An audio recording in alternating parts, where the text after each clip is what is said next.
Bonjour les amis, aujourd'hui, le 1er juin.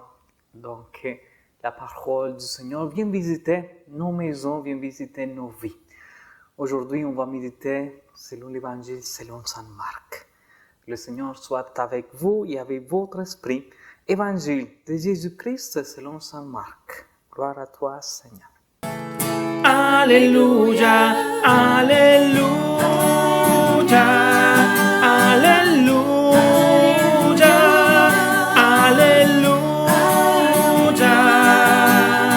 Gloire à toi, ô Seigneur.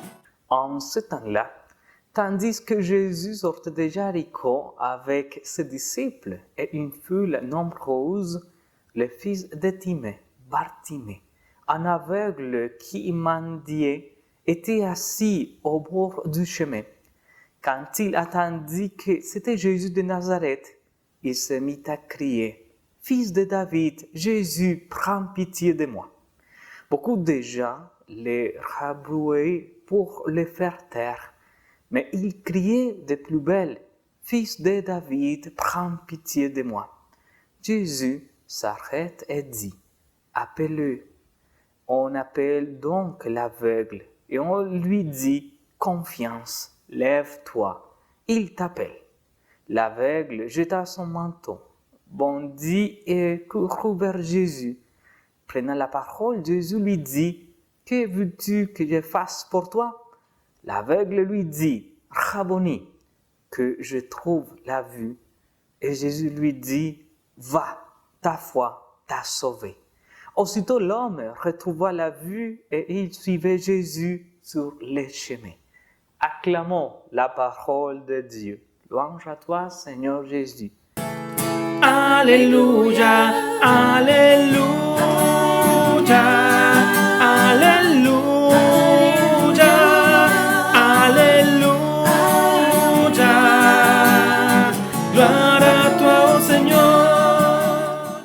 Frères et sœurs, comme les yeux de l'aveugle se sont ouverts sur la lumière, la foi ouvre à nous un espace de lumière qui resplendit. Cette lumière de la foi n'est pas comme la lumière naturelle. Elle dépend de nos choix et de notre liberté. C'est à nous de crier vers Dieu comme Bartimée, « Seigneur, aie pitié de moi », de lui présenter nos limites, nos pauvretés, nos péchés, nos fautes. Sans cette implication de notre part, il manque un partenaire à l'alliance que Dieu propose. La lumière de la foi aussi est porteuse de liens non seulement avec Dieu et avec Jésus son envoyé, mais entre nous, croyants et non-croyants, gens du centre et gens des périphéries, comme le dit le pape François, car aucune personne n'est mise de côté par les pères. Enfin, elle construit la communauté des croyants. En effet, un chrétien ou chrétienne n'est jamais seul dans la foi. Il la reçoit comme une bénédiction et la partage avec ses frères et sœurs comme nous le faisons en ce moment quand nous partageons notre foi par ces médias. Sans la communauté, frères et sœurs, c'est impossible de durer dans sa foi, car celle-ci est toujours celle de l'Église que me permettent de partager avec mes frères et sœurs et avec les pasteurs, nos prêtres, les évêques, les papes et tous ceux et celles qui sont engagés dans nos paroisses.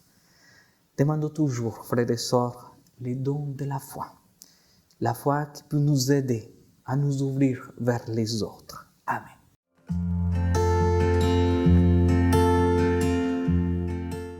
Frères et sœurs, au début de ce mois de juin, je vous invite à dire à notre Père pour confier nos familles, pour confier nos vies, pour demander au Seigneur qui vient nous aider et surtout de grandir notre foi.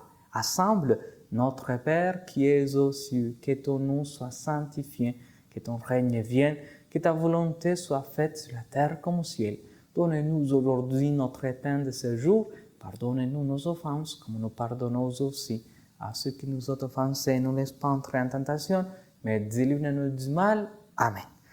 Frères et sœurs, le Seigneur soit avec vous et avec votre esprit, que Dieu Tout-Puissant vous bénisse au nom du Père et du Fils et du Saint-Esprit. Amen. Je vous souhaite une belle journée, aussi un bon mois de joie et un bon été. À la prochaine.